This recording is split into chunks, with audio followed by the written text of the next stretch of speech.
So Justin Timberlake put out his new record, Man of the Woods, recently, and even though the reception to it has been tepid at best, I thought it was pretty okay. I've always had a soft spot for JT as a musician, and I've always admired him and his team for being willing to sonically explore, even though the lyrics they come up with aren't always worthy of the same praise. So to prepare myself for the new album, I decided to go back and listen to some of his earlier work. Future Sex Love Sounds remains one of my favorite pop albums of all time, and despite their issues, I found plenty to enjoy in both parts of the 2020 experience. I started my revisit with the first part, since it's my favorite of the two. It started off well enough. Push Your Love Girl is one of my all-time favorite Timberlake songs. Suit and Tie is pretty catchy. As the album went on, though, I realized something. I was getting tired. And not in a musical sense, like bored. I mean, physically, my ears were getting tired. It was around 6 songs in that I had to stop the record to give my ears time to recover. I was confused. I was listening at a normal volume. I know the record from previous listens. Why would I be getting tired? After some research, I found that due to decisions in its mixing, composition, and even conception, the 2020 experience is a fatiguing listen.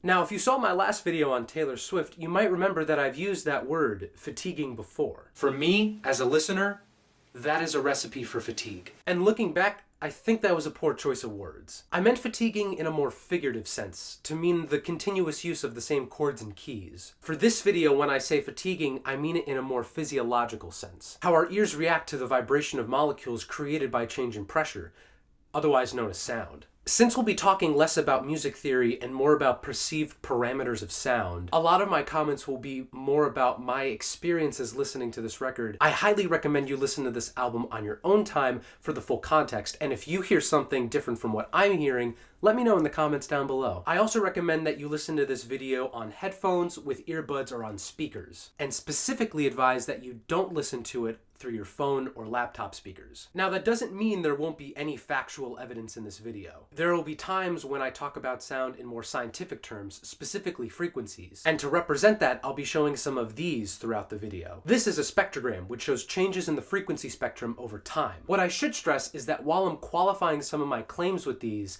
I'm primarily judging this album based on what I'm hearing, cause, you know, it's music. I ask that you don't take these spectrograms as the proof for these points I'm going to bring up, but rather a supplement of the qualities that I found through listening. It's always more important to judge music based on what we're hearing, not what we're seeing. Now, to start off, let's define a term that I used a few seconds ago.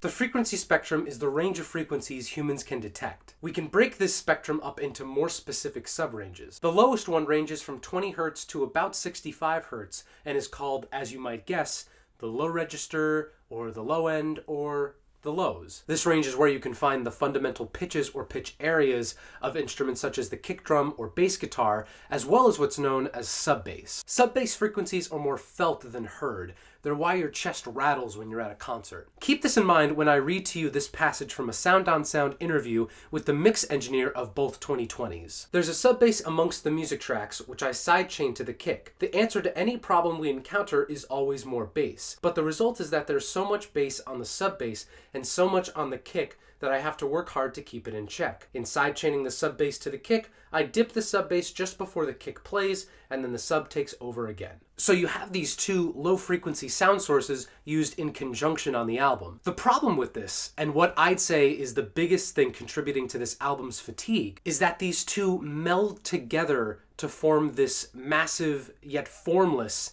kick drum sound, to the point where it consumes most of the low end whenever it appears and barrages you with its presence. Anytime it appears, it becomes the most dominant element in the mix, aside from Justin's vocals. Need my little pill and just creep into my bloodstream. Bloodshot eyes, I'm hop upon it. You ain't gotta think twice, just hop upon it. There's a million names. Now, this difference between lows and the rest of the mix isn't that uncommon in music. Research in human perception of loudness has shown that low-frequency sound sources need to be louder for us to consider them as loud as, say, a sound source in the mids. But for reference, I listened to 24 Karat Magic, which, aside from being one of the biggest pop hits of the past few years, also was part of the album that won Best Engineered Album Non-Classical at this year's Grammys, and Wrecking Ball, which happened to come out the same year as 2020. The presence of lows isn't as drastic as with 2020, and it shows when you listen. The unfortunate result of this obscene low-end presence is that any bass line that happens to be playing at the same time is nearly inaudible, which is an interesting mix move considering that pop and R&B are often known for their bass lines. Here's a question. Suit and Tie, the first single from this record, aside from Mirrors, its most famous. Can you hum its bass line? Or even remember it? Because it is there. Stop, let me get a good look at it. Ooh, so thick, now I know what to call it, a fatty. And oh, shit, so sick, got a hit and picked up a habit. Like that brief moment in Suit and Tie, there are moments where the bass line is audible. That Girl and the first half of Push Your Love Girl feature pretty audible bass lines. Tell me, can I get a light? Roll you up and let it run through my veins.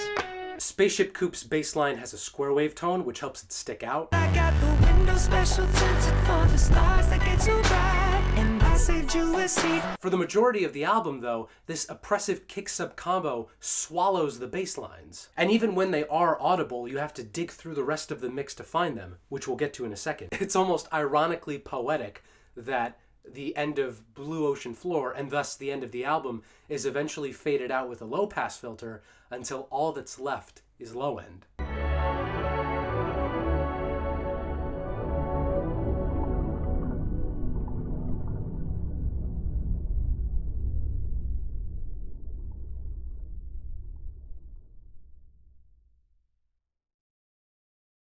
I'm in love with that girl.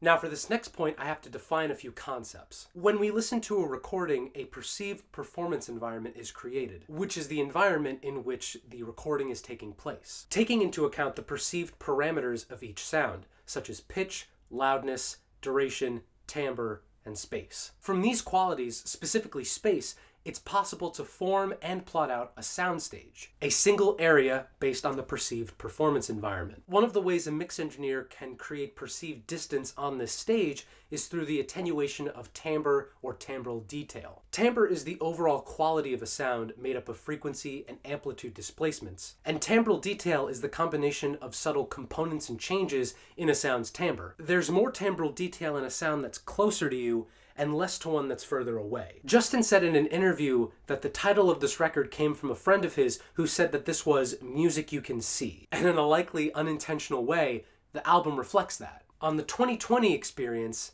nearly everything is close. And I mean like right in front of your face. Every sound is vying for the same amount of attention, which isn't helped by the fact that these are really busy mixes. For example, let's look at the second half of the bridge of Tunnel Vision. It starts out clearly enough with only 4 sound sources. Then it adds more.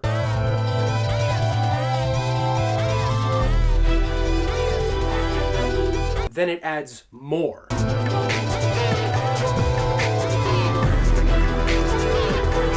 Also, side note, I'm really glad Justin and his team didn't put much of that super close beatboxing on Man of the Woods. It worked well on Rock Your Body and Future Sex. It doesn't work on 2020. Now, to be fair, it's not like all of these elements are being introduced for the first time. Many of them could be found earlier in the song. But you may have noticed that a lot of those instruments sounded very close. There's not really a sense of space to it, and that's true for many of the songs. The one exception I could find was this part after the bridge in Let the Groove Get In.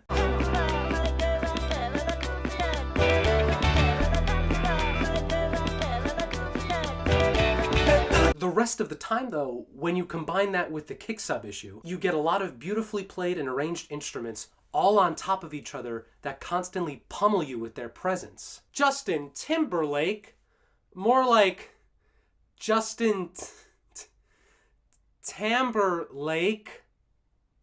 Shut the up. Well, I'm the best ever. This was probably the biggest critique levied at the album when it first came out, and in its own way it contributes to the fatigue. Most of these songs are really long. When asked about this, Justin said, "When we were making the record, I said if Pink Floyd and Led Zeppelin can do 10-minute songs, and Queen can do 10-minute songs, then why can't we? We'll figure out the radio edits later." This is definitely a noble pursuit by Justin and his team, and it's a continuation of what they were doing with Future Sex and its various interludes. Thing is, though, they already kind of did figure out the radio edits. Most of these songs are clearly composed to be 4 to 5 minute pop songs that just happen to have 2 to 3 minute outros. Led Zeppelin and Queen had long songs, but they justified their lengths through theming, variation, and memorable compositions. Heck, when Justin and Co. did it on Future Sex, it was less about adding onto songs and more about providing transitions in an interesting way. That's not the case with any of the 2020 tracks. In the 5 years since this album's release,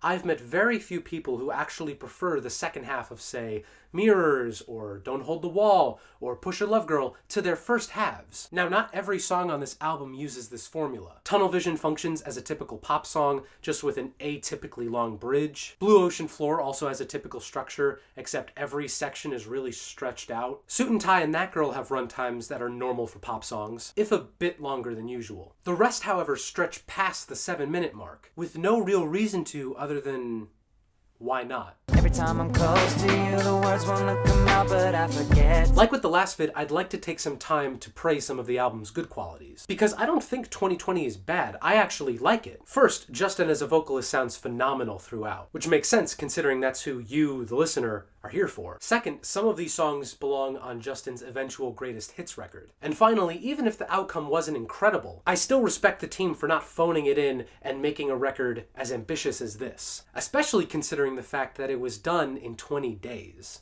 Wait. 20 days?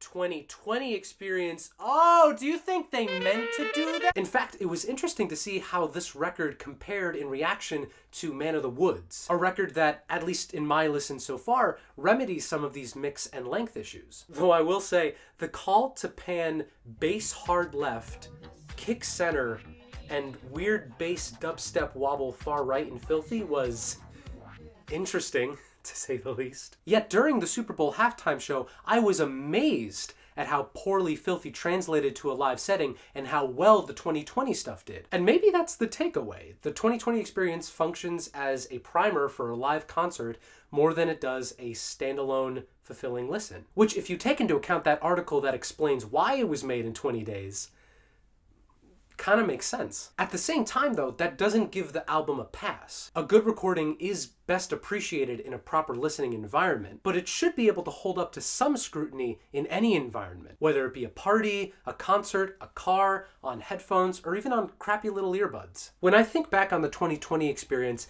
it strikes me as an album of contradictions. It's a fatiguing collection of decent to great pop hits that could have all benefited from some editing, filled with mixes and arrangements that throw everything they can at the listener. But upon close inspection, their depth is only surface level. Kind of like looking in a mirror.